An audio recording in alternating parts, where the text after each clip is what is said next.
একটু আগে ক্যাম্পাস গেটের সামনে গেলাম, মামারে বললাম মামা চা দেন। মামা বলতেছে হাত পাতেন। আমি বলি হাত কেন পাতবো? পরে বলতেছে ওই 7 সকালে ব্রাজিল সমর্থকটা কাপ নিয়ে চলে গেছে, এখন হাতেই খাওয়া লাগবে। তো আজকে এখন আসে হচ্ছে মূল ঘটনায়। সম্ভবত ওয়ার্ল্ড র্যাঙ্কিংয়ে 85 নম্বর দল হাইতি না হাতিয়া, ওই দলের সাথে ব্রাজিল আজকে সকালে ম্যাচ জিতেছে 3-0 গোলে। ব্রাজিলকে অভিনন্দন। কিন্তু তাদের ম্যাচ জেতার এই উদযাপন দেখে মনে হচ্ছে তারা যেন স্বয়ং জার্মানির সাথে 3টা গোল দিয়ে দিয়েছে এবং তারা বিশ্ব চ্যাম্পিয়ন হয়ে গেছে। চারিপাশে শব্দ দূষণ নিয়ে আমি সকালে ঘুম থেকে মানে সকাল 6টা থেকে শুরু করছে কল দেওয়া। এখন আমি ঘুম থেকে উঠছি 11টা বাজে। নবাব সম্রাট, বুঝতেই তো পারতেছেন, এত কল। আমি ভাবছি যে হ্যাঁ বিশাল বড় একটা গ্যাঞ্জাম হয়ে গেছে ক্যাম্পাসে, কোনো একটা প্রবলেম, বন্ধুরা কল দিচ্ছে, নয়তো জাতীয় একটা সমস্যা হয়ে গেছে। ওমা পরে শুনি ব্রাজিল নাকি জিতে গেছে। মানে জিতছে এমন ভাবে জিতছে মনে হচ্ছে চ্যাম্পিয়ন। এখন আসি আরেকটা ঘটনা, সেটা হচ্ছে সেদিন আমরা কিন্তু আলজেরিয়ার সাথে খেললাম। সেটা সম্ভবত 28 নম্বর দল, এটাকে আমরা ছোট মনে করি, ছোট দলের সাথে খেললাম।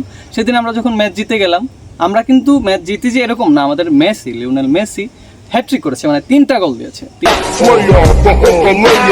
3টা গোল দেওয়ার পরে আমরা যেরকম উদযাপন করি নাই, মানে প্রথম ম্যাচে প্রথমটা আমরা জিতে গেছি, সেই জায়গায় তারা মরক্কোর সাথে একটা ড্র করলো। আজকে 85 নম্বর দলের সাথে জিতে গিয়ে এমন ভাব নিচ্ছে রে ভাই, যেন থাকা যাবে না, এই ক্যাম্পাসে থাকা যাবে না। আশেপাশে এটা পরে আসতেছে, এক একজন এক একটা বলতেছে, মানে কি একটা অবস্থা। সেদিন আমরা 28 নম্বর দলের সাথে জিতে আমরা নীরবভাবে শান্তভাবে একটু উদযাপন করছি। এটা নিয়ে কত সমালোচনা করছে। আর আজকে আমি ওরা 85 নম্বর দলের সাথে খেলছে, জিতছে একটু, এখন এদেরকে নিয়ে একটু কথা বললে হয়তো গায়ে লাগবে।